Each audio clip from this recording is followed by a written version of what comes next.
cut some of those letters out.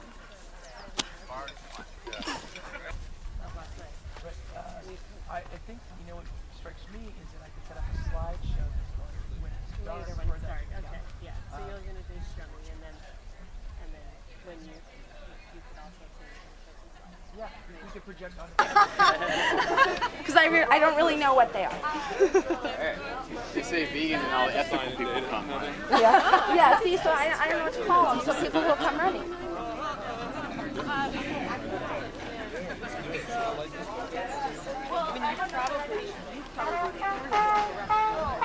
You're going to capture her. The last I saw her, she was in there. I am just a little cold. Yeah. At least I think oh, Alex,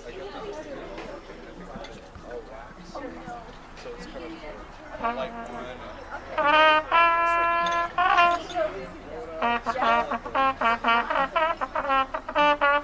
Okay, let's wrong notes.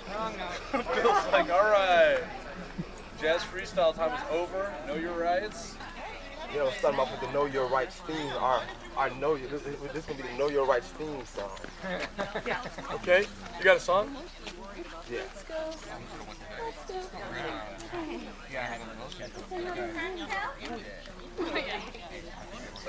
Singing they will come. Okay. Drive them along. Okay, everybody, we're about to start off with the Know Your Rights anthem. Okay? This is the Know Your Rights anthem. And everybody remember the song from Casey and Sunshine Band? Like, that's the way I like it.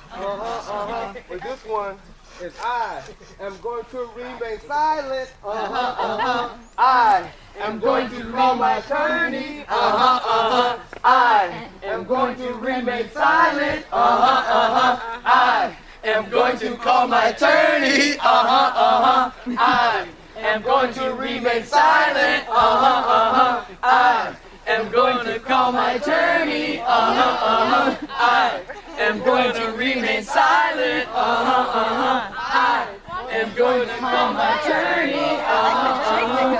It's fantastic. I am going to call my attorney.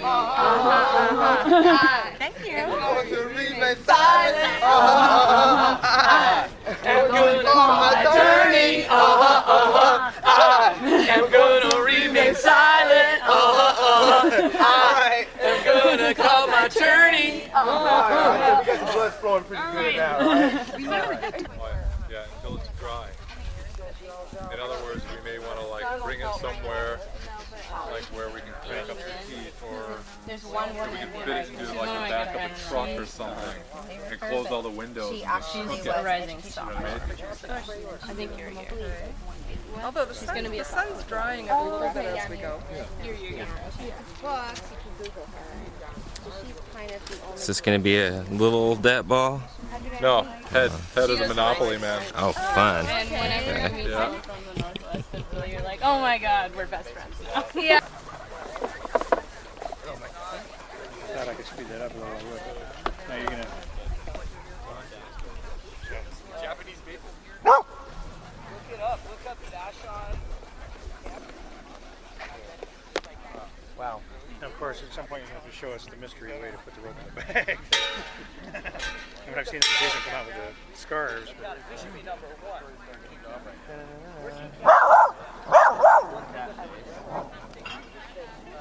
There's one thing. Yeah, that's way on the side.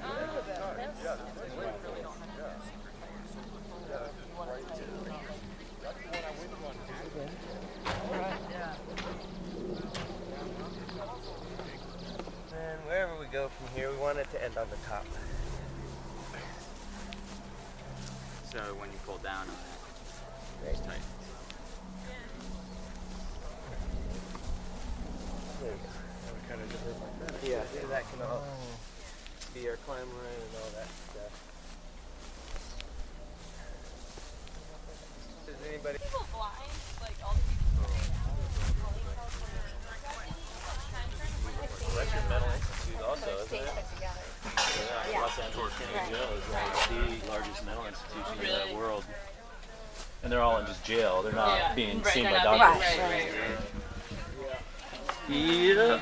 There. Yeah. LA is very unique in terms of how it deals with mental health illness, you know, especially homeless, because in most other major urban cities, like walking around Seattle or wherever, you see homeless people everywhere. We funnel them all into one neighborhood, so nobody looks at them, nobody wants to see them, nobody even realizes they exist. Unless you go down to Skid Row downtown, which no one goes near.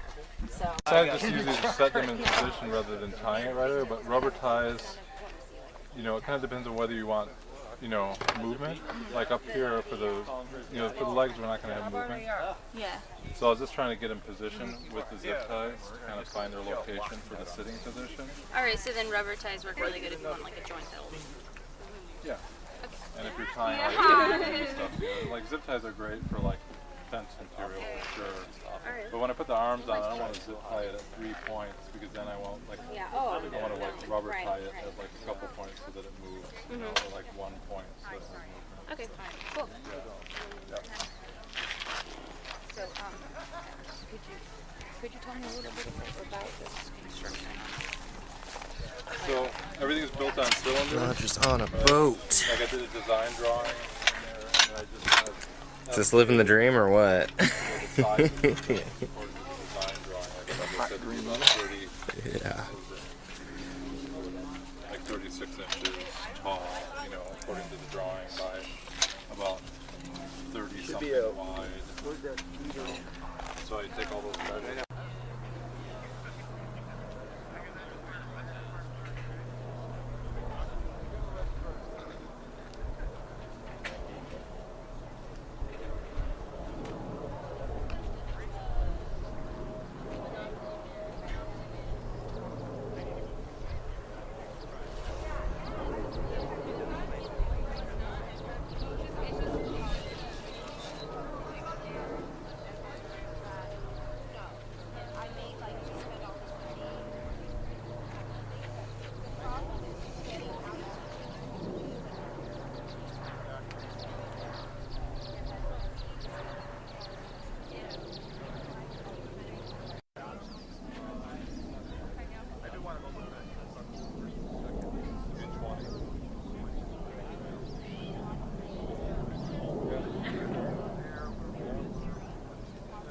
Just the raw spray painted house shape, almost like it's a silhouette. Just go through the market and just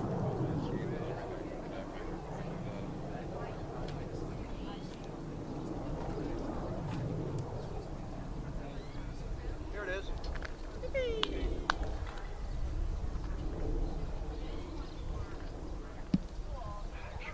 Thank you for walking with me. That's what That was a tough day.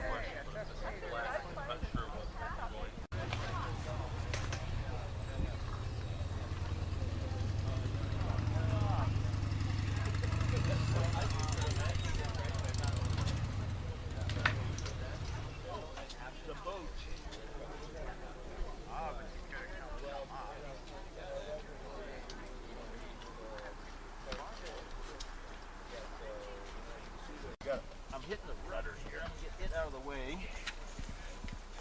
You can suck it back towards you about 3-4 inches probably. We need all that for the rudder. Rudder's still not quite Well, clearing. I might be your only cord setter. Cord setter. Did you hear that? Sword cutter. Oh, okay. Oh, actually, that's not gonna, yeah. Got recruited to the kitchen. Well, do we, It's not a big deal. So we could could either raise raise, this we could slightly raise and or move lower it the, in a little bit. we could drop the crane down lower. Well, it is going to be down lower, but it's also going to be up higher when the boats, when the house is out of the water, it'll be up like this. When the house is down, then it will be down. We have to clear, when it drops down, we'll probably go down so the water line will be about here. Okay, then you're fine. And well, with this, He called. okay, thank you.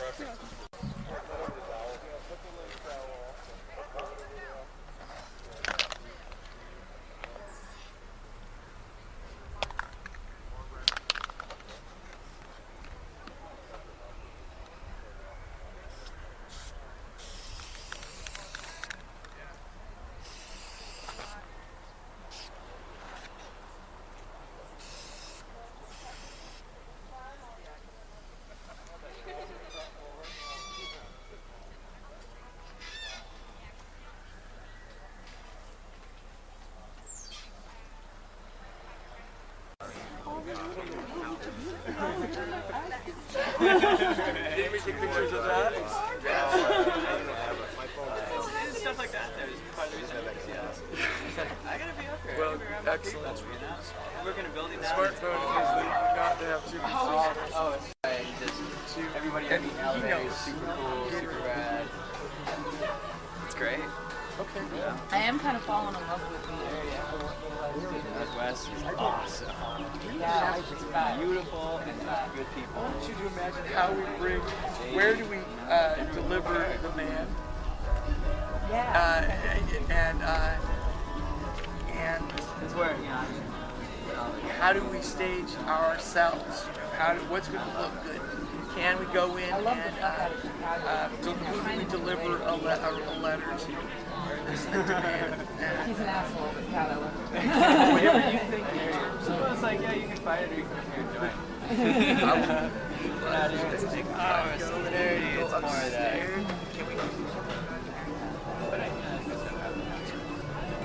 And I had an opportunity. Very recently. What are they doing? Tripod. It's an awfully big camera. Yeah, that's a good idea too. Put Yeah. a camera on top of a tripod. But where did you think they like getting it down? So. Yeah, like someone big. No problem. We look for worst case scenarios, we get 6 months.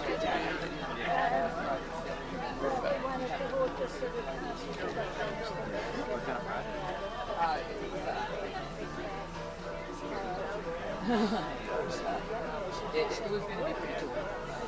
It's going to be amazing. This is the plan, but really yeah. Oh, guys. Like, what am I supposed to drop all my shit? And dude, I almost did. I was that close. Like, it came down to like the day I was like, he was like, you got till Tuesday, let me know. And like Tuesday, it's like time to call dude. So I was like, I texted him, I was like, dinner, and he's like, yeah, and I let it. And I was like, I'm leaving, or like, yeah, you're just Yeah. He's sober, I'm going It's like if you were going, you'd be sure. Yeah. Not going. And he's like, we don't need someone else saying I'm going and not there. So it's cool. You're doing good with it. Yeah, no, I like Colorado for a lot of reasons. One, because it's such an outdoor holiday. You know, like everybody's outside. Always camping. Two, there's really good beer culture. Like there's no regulations on brewing or bringing something to the store. So like everybody brews beer. And like you walk into a store and the whole refrigeration section is all amazing microbrews. I don't even know where to start. That's pretty fantastic. Yeah, and then of course, they've got medical. Smooth floor may not hold up the base. Always be ahead of my thinking anyway.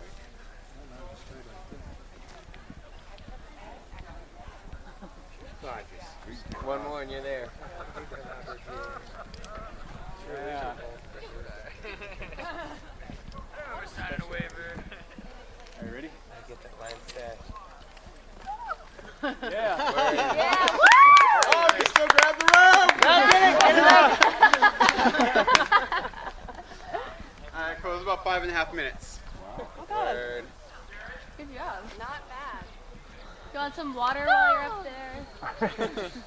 Would you like a crane to come and lower you? I'm about to tell you a story of a lesson I learned for a training that we was doing in March. I wish my friend Daisy was here because she was in that training with me.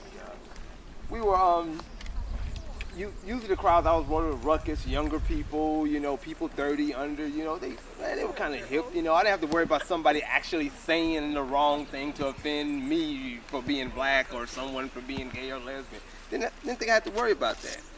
But this particular training, I didn't do the recruiting for the training. Another organization recruited their people and wanted us to conduct this training for them. And now I have people from all kinds of varying backgrounds, you know, and I really didn't catch this. So everybody's doing introductions and, you know, everybody start introducing themselves. And later we start talking about the rules of, like, if someone says something that offends or hurts somebody, like, you know, what do we do? Or if we have someone that seems to be getting too aggressive, you know, and we have to handle it. What do we do, you know? So people were giving out different suggestions. Then this one guy, he was about 75 years old. He says, I have the solution. I'm like, where? He was like, we're going to get a big black guy with a beard, and we're going to put him at the door to make sure that if there's someone offending us, they won't want to come in. The room went quiet. All right, and I was sitting next to him, and I'm like, and I wasn't really offended by what he said, but I was just thinking of the mess he's just caused me with the group now. And now, all the trainers have to figure out how to handle what just happened with this guy. You know, and I'm used to being in, I call myself the fly in the bowl of cream of wheat. I'm used to being the only black guy in a lot of settings, you know. So I'm used to coming across people who may have said, who I can tell are good people who aren't trying to offend anybody or hurt anybody. Okay, they just came from a different background and may not know, but a lot of white folk don't know that. So they were being very vigilant and wanting to get rid of this guy, you know. And it was, you should see, it was amazing. It was like, there was, I would say it was like about 10 other people of color that were there. They tried to rally around, you know, to say, hey, listen, you know, we understand, you know, don't feel bad, we want you to stay here. The other people wanted them gone. It isn't amazing. He said something that should have offended the black people, but the people of color were trying to keep him, and all the white folks wanted his ass kicked out, you know? And later, I guess they did something that some people didn't approve of. Later, after lunch, I guess they found this guy was doing some trolling on the internet before he came there too. So he had a little bit of a background, but they made a vote and they kicked him out during lunch. We come back and they made this announcement that they kicked this guy out based on, you know, what he had said. And immediately, everyone that was black in the room left out of protest, except for me. It was my space. I couldn't leave, you know. And there was one other trainer that was black. He was there. Oh no, there's three of us, three people that were left. So then we had to. Now I'm like, oh wow. So now we're cutting into more time. So now we have to talk about what just happened. And now we're going to talk about why you all made this decision and didn't tell everybody. They're like, well, if we told everybody, there'd be a hoopla about it. You know, I said, well, now look.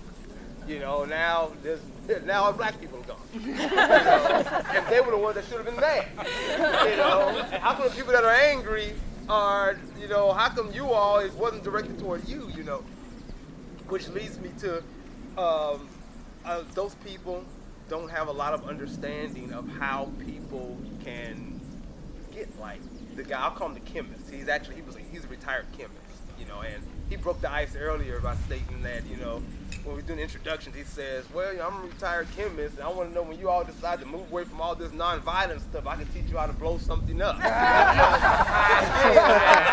know, I'm like, oh no. And then there's a couple people in the back, like, yeah! You know, I'm thinking, oh man, the place is bugged, you know, I mean, they're hitting it.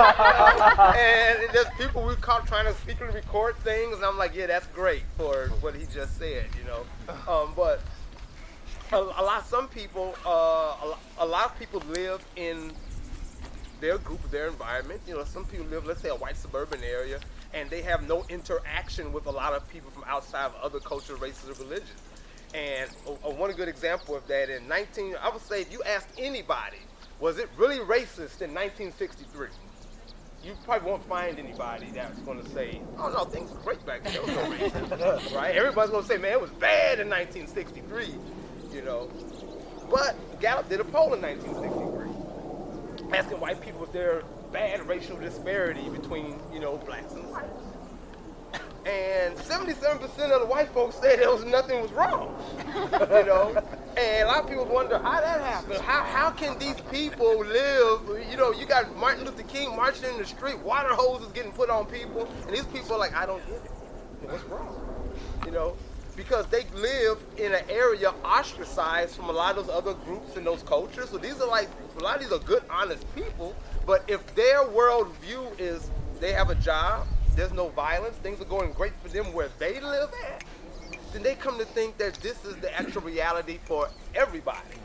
And for people who don't live, if you try to challenge them and say, no, things are actually kind of bad, they're resistant. They're like, no, it's not. No.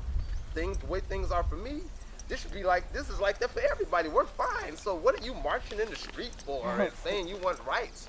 Things should be great for everybody, and people become intolerant. They start to resist you trying to suggest that things are actually different, and leads me to the next thing. Why do people like to do that? Everybody is a member of some type of majority group or some type of privileged group. Everybody is. A lot of people may not realize it. Like me, I did not count how many stairs I walked up to get here. I didn't count how many elevators. I didn't count how many had wheelchair access. I did not look into that, because I'm privileged as an able-bodied person, and because of my privilege, I am not required to have to know what it takes for somebody who's handicapped to get to any of that stuff. There's no test. There's nothing in school. There's no test I'm going to be given to require me to have to know how it feels to be that person. And until I have a friend who is in a wheelchair. Now I'm inviting the same friend to things that we've always been inviting them to, and now we're like, wait a minute, can she get in? Can her wheelchair get in this place? Now we have to start thinking about how do we arrange things and invite, and we don't want to always invite her places that she might not be able to get in and run into a problem, but we never had to know that. And when you think of your privilege, think of your privilege as of your sex, think of your privilege of your race, and think that you have no requirement of your privilege to really have to know what it's like for those other people. And being that you're not required to, a lot of us don't venture to want to know these things. And not investigating this because there's really no requirement for it, we end up getting in settings where there's other people of other cultures, races, or religions. And because we never try to put forth any effort to learn about those particular groups, there's things that we may be used to saying, which was safe to say in our ostracized group or area, which may not be safe to say once you get around other groups and other people. And what we want people to understand is, that, that everybody here, I believe, is here probably for the same thing. There's no bad or evil person here that probably holds and hates a particular race or religion or something like that. And if there is, please don't prove me wrong. Don't pull me aside later and say, hey, you know what, you're wrong. That guy actually is from the Aryan Nation or something like that. Don't tell me. I want to go on being naive and believing that everybody here is for the same thing. All right? So that if someone accidentally says something that offends you or someone from their particular group, just take it that they're ignorant based on their background and help educate them. We don't want to go off, snapping on people and trying to get people kicked out. One of the codes that we like to use is if you're overhearing someone, I was somewhere and this one guy said, hey, that's retarded. And there was a guy who had a mentally handicapped. He's like, ouch. The term was ouch. You say ouch. I mean, okay, you just said something that offends me. I don't care if you've been saying it all your life. Now you're in a setting where you cannot say that. So when someone says ouch, explain to them why it is or what it is that they said or they did that has offended you, so that we can all learn how to get along better. And we're also trying to help educate people of those minority groups, so that they can get along better when they go in other places of society. You told me that, right? Yeah, sure. I gotta read when Ahern and I were getting together and talking about this. He had this great quote. I was like, Ahern, what is cultural competence? And he said, being able to communicate with people of different cultures without pissing people off. I love it, man. You're my A+ meat so far. I'm happy to be in a relationship with you, man. So what are some advantages to developing cultural competence? Expand your reach. Expand your reach. Learning. Yes. Gain and align assets. Can we say that again a little louder? Gain and align assets. Gain and align assets. Ooh, that's heady stuff, man. Learning to see the world in different ways. Thank you. Good to see you. Discovery. Discover? Discovery. I think that's, yes, sir. I think for me it expands compassion, which the whole movement depends on compassion. Yeah. Absolutely. Well, it expands yourself. Yeah. I mean, it makes you become a better person in the long run. Person. Yeah. Live a richer life. Yeah. You know, jazz music is good. Fela Kuti is good, right? Throat singing is good. Like getting turned on to all of these things, like the cultural elements of the broader world around us. These all enrich our lives in so many ways. Yes? If you meet Iranians, you're going to find out many of us are not terrorists.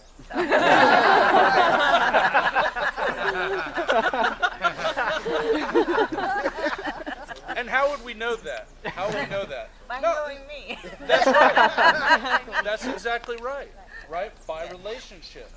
Yes. Right? You know, how many folks were here yesterday for honest conversations? Session I did yesterday. Okay. I'm going to have to do a recap because that's good stuff. But from my perspective, I grew up in the country in what is known as the near south to people who live there. A real live hillbilly, redneck, coal country, you know, reject, setting shit on fire and driving big trucks.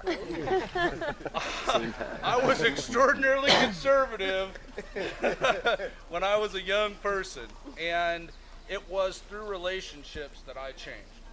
Right, through relationships. I was lucky enough to be able to go to school and became very good friends with a fellow by the name of William Hartwell, who was from D.C., young guy from Adams Morgan, who would spend summers and holidays with my family. And he's now one of the admissions assistant dean of admissions for Howard University. And his folks had been. His mother had been Black Panther. His dad had died in jail, and he grew up with his grandmother.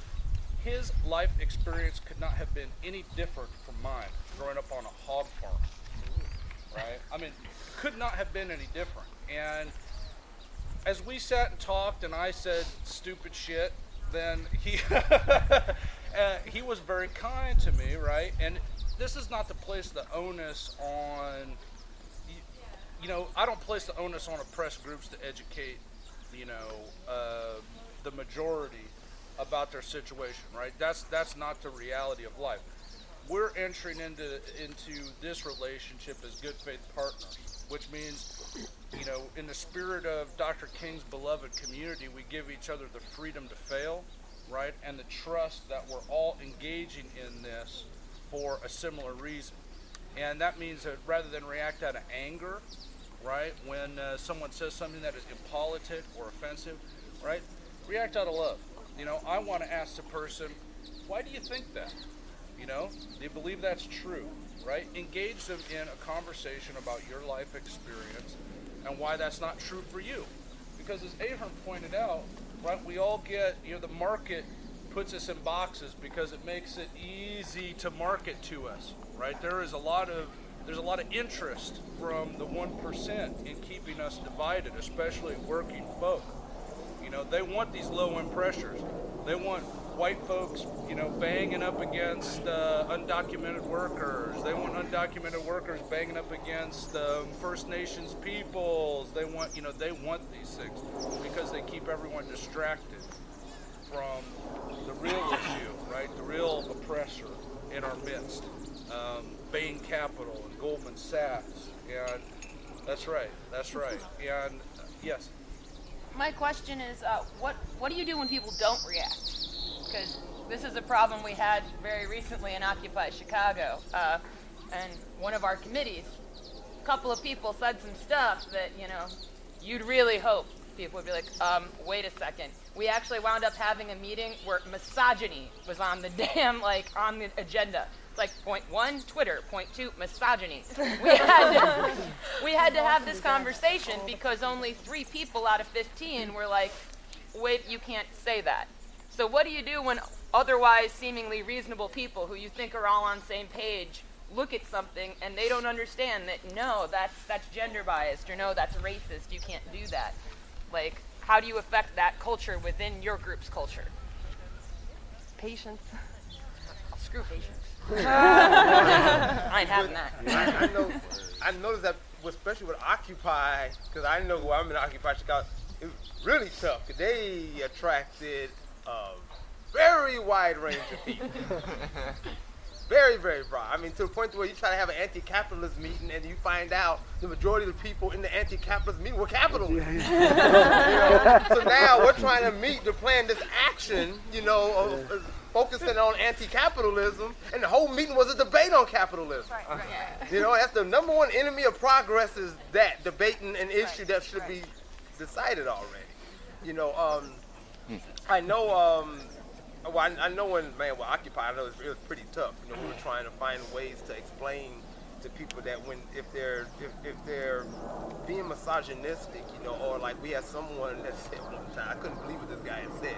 We were talking about, you know, illegal immigration. This guy was a computer tech guy, and he says, "Oh man, you know what, man? All those people coming over here, they're taking all our jobs." And I was like, I can't believe I heard this guy say that. So I had to. So usually what you have to explain with people like that is, you know, I pull them aside. I want to ask them, like, you know, are you aware that what you're saying is something that offends a large portion of our group or organization? Are you aware of that? And if you're not aware, okay, well, I'm here to help make you aware, just so I can try to explain to you, you know, what you're doing is offending a lot of people, you know, and you continue to engage in that, you're going to create a wedge where a lot of people seem to not want to discuss, you know, or they go to the Google group instead. You know, instead of discussing something face to face, they go right to Google group. You know, and then that's where the fight ends up being in Google group, and then nobody actually, you know, addresses it. But I know one-on-one conversation with the person should do something, and then if that person still is insisting on keeping up that type of behavior, then, you know, I'll put together a group discussion, like you said, on misogyny, and make it an invite to everybody to have this discussion, you know, and don't put that person on the spot like that, you know, but of course you want to have the general education so that person can see that his worldview of things is not the way everybody else sees everything. So that gives him the opportunity to probably feel, if he is set on being that way, he'll slowly look around, and all of a sudden that person won't be around anymore, hopefully, instead of trying to just stay there. So we've got, I want to say, we've got a couple folks on stack here, and you know, I want to say too, can we just have everybody, okay, we've got 1, 2, 3, 4, 5, okay. I want to say, a lot of times we allow our institutions to become bureaucratic, you know, outhouses where we spend all of our time, you know, and all of our energy meeting about agendas and doing things, and we very rarely invest the time in getting to know one another, right? So you can go years, right? You can go a whole Occupy, you know, dutifully, you know, seeing people once a day at GA and never get to know them. And that is, and part of getting past this idea that my worldview is right, or, you know, that natural inclination, I think that my worldview is the worldview, is developing those relationships, right? And as organizations, investing the time to be sure that we're doing that. Okay, so I'm going to go here, and then we're going to go back corner, and then we're going to go over here. So, okay. As a teacher, I believe that sometimes you have to tell 10 times something to somebody before they hear it. And you have to say it a different way. So I really am for planting seeds and not being attached to outcome of that. I'm going to give you a little story about my mom. Is 80 years old, and for a year I've been telling her about recycling, how good it is for environment, how it's good, Nothing worked. But I planted the seeds. I told her, you know, what she's going to accomplish. And after a year, like last week, she called me. She said, "How do I do that? I get a bag, and what do? I just put the papers in there?" You know, I mean, I felt like, yes, the planting seeds worked, and I was not attached. I thought she's gonna die, not ever know how to recycle. So I feel like with those people that you have problems, you're not going to change over time. So don't get frustrated. You just have to keep on planting seeds, telling them different way, and go about it with compassion. And hopefully they change. Bruce? Yeah, I just want to say that it's like sometimes you go in, you know, what's the purpose of the meeting? You know, it's like we gotta keep that in mind. You know, obviously we gotta work on like anti-oppression work throughout like involvements with lots of different groups.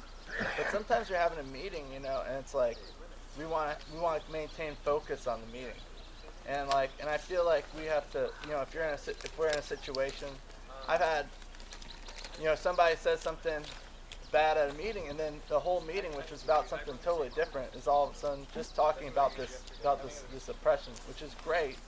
It's useful, but it's also like, well, when are we going to do the work? So one of the things that I'd like to see more of is just like, let's bring it up, and then let's let it go, and then let's organize meetings where we that are just on that topic, because to me that allows the work to go forward, and people don't change with one conversation, like, you know, like you were saying, you know, it could take a lifetime. But we have to remember there's if they're in the room, we want them to stay in the room, because that gives us access to them, and we can't scare away people, because the majority of people in the United States aren't as trained, you know, they haven't gone, you know, we're not taught this stuff in school. You know, we're not taught this stuff. We're taught this stuff through peer-to-peer education. And if they're not in the room with you, then there's no chance to educate them. Yes, we're just going to go around this way, if that's okay with both. So this kind of speaks to that comment, and also to your patience comment, which I think I feel a lot too, and also ties in with expecting oppressed people to do the work of educating other people about their own oppression. I think something that I like to do is find allies early on who are not necessarily experiencing the same form of oppression that I am. And as much as I hate to have a group that already has a respected voice continue to be the voice of authority, sometimes when I just run out of patience of dealing with that sort of shit, I go to my ally who might be more respected with that person who's bugging me or acting in an oppressive way. And it's you know, on the one hand, it is really frustrating for me, because I'm like, damn it, they're only listening to that guy because he's a guy, but he's my ally, and I don't want to deal with this shit right now. So I want to piggyback on that. Y'all familiar with the guy Tim Wise? Tim Wise, he's a brilliant anti-racist educator. You know, so he's a white guy, and he points out that, you know, he's been in 400 universities, and why do you think I've been in 400 universities when these people of color been saying the same thing I'm saying? You know, because the white guy, people are more accepting sometimes to hear that story from the actual white person. And I think sometimes people look at us, if we're part of a minority group, that's a conflict of interest. You know, like if we're complaining about something, you know, like maybe, you know, so a lot of people look at the person from the majority group and figure, well, if that person sees it, you know, I know it's kind of offensive like that, but sometimes I just suck it up and just try to use their privilege, which is what we want people to do. Use your privilege to help the underprivileged for the same fight. I want to share that when I was part of Occupy Freedom Plaza, we had similar circumstance. I think a lot of the comments are really worthwhile when you're not in the midst of a GA, which I think that's what you're really expressing. Or that's what I heard from you. That we had this tension between wanting to stay on agenda and also not wanting people around the circle to think that that was acceptable by the group. So I feel that tension, because I do like to accomplish the agenda, but I also don't want people to think this is who we're about. We actually, we never really sort of came up with a beautiful solution for this, but we did come up with like a different hand signal for like a timeout. But I think in some ways, I feel like it needs to be acknowledged that this is something that you can take everyone's wonderful comments about taking someone aside and, spending time with them or having ongoing relationship. But when you are in the midst of the agenda, I feel like I would love to hear what people have to say about how do you, craft, something that is respectful to the group as well as to the individual. I want to do a quick time check. We're at 10:23. 10:23. Next session begins 10:30.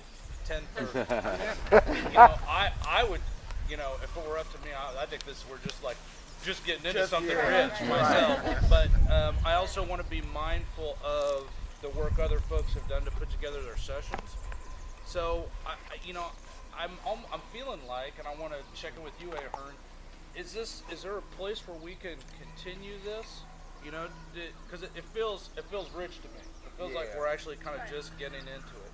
Because my understanding is we might be doing some canvassing, and that will be in a neighborhood that's not, it's not my neighborhood. So I want to make sure that my canvassing is going to be the most effective because I've had some kind of this training that we're talking about right now. Oh, okay. And so I want to make sure that I really do get that in. And it also seems like kind of some of our comments, they fall to almost the facilitator or the mediator who's running the GA to, one, stay on task, but two, acknowledge the feelings of the room and make sure they say, hey, we're going to address this after this meeting, 4 or 5 of us, we're all going to do this in the most loving, kind, compassionate way with each other. Because I think GAs often get held up by people who actually want to start a conflict, to get us to dismiss and get pissed off with each other. So I think some of this falls to the facilitator or the mediator who's running the nursing. But I think we are going to be canvassing and doing training. So maybe, what about lunch? Being that we started so late, maybe 7 minutes over wouldn't be bad. No, great lunchtime 7 minutes discussion. over wouldn't be bad. I just want to say lunch. We got 45 minutes. Everybody's around the table. That's that's another good time. That's just right after the Bills training. Usually we all feel a little bit better when we're eating together, right? If Ahern's open to it, I'd be interested in pulling my lunch over here and reconvening the circle and having, Okay, that's cool. Yeah, that sounds like a good idea. Yeah, okay. Yeah, then we could just continue it into like a 2-hour session with the lunch. Lunch? There you go. 2-hour Right. lunch, man. I feel like I'm working for private equity. Because I want to get into when the suggestion I gave you, Kelly, doesn't work. Because I was in a situation where I did exactly what I tried to tell you, and it kind of didn't the person. So we'll get into that later. So I want to make sure I didn't leave anyone out. Did you have something? Okay. Yes, sir. It can wait till the lunch. 4 folks. Gedden? I just wanted to say something really quick when we talk about being respectful of where people are coming from. And the word oppression has been thrown out a few times. Just that when we phrase these conversations, that we're not completely anthropocentric in our conversations, because when we talk about oppressive dynamics, we really think about how we interact with the planet, the animals, and all other sort of elements too. So this is not just a completely human-based issue or interpersonal dynamics. So that's it. Thank you. Thank you. Yes. I just have a question. Are there any police here? Good question. Raise your hand. Top haters. Just a couple more questions. Are there any politicians here? There might be a couple of those I've seen.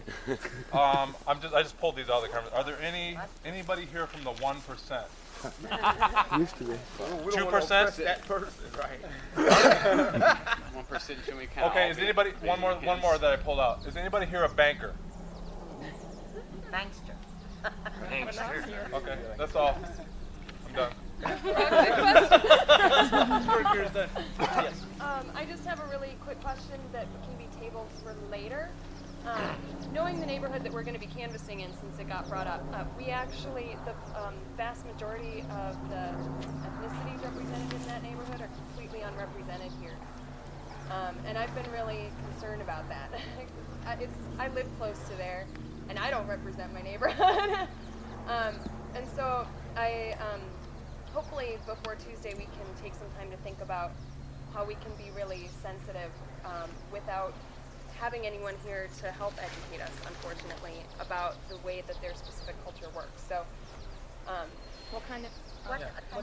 it's highly Asian. A lot of, but it's a very mixed Asian, which is really interesting. 'Cause, it'll be Chinese, Korean, Vietnamese. But it's, I'm really worried about it because it's like if we send teams of canvassers up to their doors, they're going to be really intimidated. Oftentimes, whoever we're going to find at home probably oftentimes won't speak English. I mean, I don't know what the list looks like, so maybe it's not. But I just know that neighborhood that's Beacon Hill? Did you say Beacon Hill? Mm-hmm. Yeah. Well, let's talk more about that. Let's talk more about that. Yeah. And then I'm gonna take two more, and then we should probably wrap it. No, it's Bill's at 10:30 down at the big tent. All right. Don't scare the Yeah, I just wanted to make sure to put out there in response to some things that were said about staying on topic at meeting and not letting people derail the actual focus. When somebody, and I guess it depends on the severity of what's being done. As Adrian was saying, sometimes somebody just has a little slip and they don't know any better, and if you take a second to be like, hey, ouch, dude, that's the problem, what you did there, they might just think about it and be like, oh, you're right, I'm sorry, that was asinine. If somebody really comes after somebody in a way that's inappropriate, like what happened to me last week, this guy's like calling me, you're hostile, you have a problematic attitude. 2 people immediately pointed out, you would not have said that to her if I said the exact same thing. He's like, you would not have a problem with any of the men in this circle if they talked that way to you. It's like, she knows more about this than you do, and she speaks in an authoritative manner. So you're sitting here making her out to be a bitch. And, it was great to have those 2 people say, you know what, you can't do that. About 7 people in that circle who I have worked with day after day, who I feel like, I know these people, they're my friends, I got their back. They just sat there. Like, I think they just wanted to get through the meeting. In my mind, that's a huge mistake. Because if you want me to sit through that meeting, you act like you have some solidarity. You cannot expect the people who are getting the shaft to say, oh, right, let's stay on topic. Like, you can bash my ethnicity. You can come after me in a gender biased way, because it's the work that's important. Yeah, so it's all of us that are important. Let me piggyback on that real quick. As far as like sexism, gender bias, orientation bias, racism, it can only thrive if the people that engage in that get good practice at it. And if you don't have an environment to practice it at, you don't get good at it. Right. Meaning that so basically what she's saying, like when someone decides to act a certain way or people just let it go, you're letting this person, engage in this behavior and letting them get good at engaging in this behavior. And when you say ouch, right away, you stop them, and then at that point we can kind of evaluate whether or not that person is intentional or just being ignorant. Okay, sorry. Speaking of ouch, is Kim Marks a man or a woman? Woman. Okay. Very awesome woman. Where is she, and why do most of the people that have been given speaking, educating, workshop leading roles, why are they the vast majority of them men? Kim was supposed, we adjusted things because she's late. Is she still coming? Yeah, she's still coming. Yeah, and we tried to stall, and then we set together, put some of like our thoughts together, like his experience and mine and how to do this. It was in the mind of Kim filling in a certain slot. And then when she's Kim filling in a whole lot of slots here. So she's still gonna be coming here. Up from Portland. She's on her way. Yeah, she's just missed this one. Yeah. Right. And it was last minute. Unfortunate. Yeah, that is a good point. Right. Yeah. I get her point because I wondered. Point the same taken. thing when Good I saw point it, though. too. That's true. Yeah. I'm Thank sorry, you. I gotta do it now. Yeah. Sometimes, and I'm not trying to offend anybody, but we get so PC with each other, nothing gets done. Perfect example, I was talking to a political figurehead the other day and I said, my business and its social media could really help you. And we started talking about this. Next thing I know, I got these questions about PC, this and that, and the conversation just walked away and I went, wait a minute, I'm trying to help you. So I guess what I want to say is, I don't care if you got X gene, Y gene, what color. Do we gotta let yesterday continue stealing from tomorrow and talk about all these differences, or can't we just get on to We're alike. Well, the reason why we can't let that go is because it hasn't stopped. Because in some ways, I think because we talk about it so much, it won't stop. Let's just get into how we're alike, how we can work together and move forward. I have a question. Can you name any atrocity or abomination that has ever been defeated by ignoring it? No, I'm not talking about an atrocity. I'm talking about. Well, racism and sexism is terrible. It is. Right. What I was saying is, I think at times we spend so much energy talking about this problem that we pick on each other over it. You know what I mean? It becomes a competition in a sense, and it's like I just want to see that competition go away. I love all of you. I don't care where you're from. What I want to learn about you. I want to learn from you. I want to be able to work with you.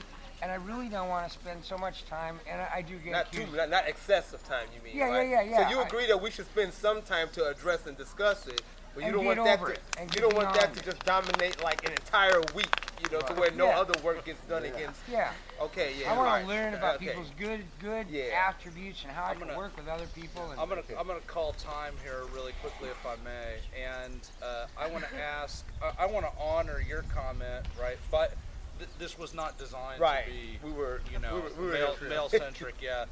It specifically was not designed. And if Kim were here, she would be doing the whole thing, and Ahern and I'd be sitting off on the side going, "Oh yeah, all right, she's dynamite." Yeah. And I want to ask Gedden, honoring your comment, is there last year at camp we had a deep ecology gathering? Is anybody planning on pulling folks together for a deep ecology caucus again? I don't think so, but I mean, I think. Maybe, would you or Tim be open to? Yeah, I'm sure we could talk about biocentrism, ecocentrism, deep ecology as well. Okay. Right on. Cool. Yeah, thank you. I think that's a very valuable point. Okay, I want to thank Ahern.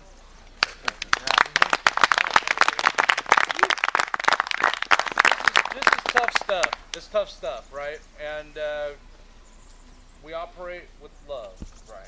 We operate with love and not out of a place of fear. And that's what makes us strong and why we will win, right? Because we are operating love and not out of a place of fear. And I want to invite folks who are interested in continuing the conversation back to circle up here at lunch. And and it'll be informal and open. The next session is going to be at the Big Tent. Yes. Big Tent with Bill Moore, Grand Strategy, Creative Tactics. Thank you, everyone. Thank you.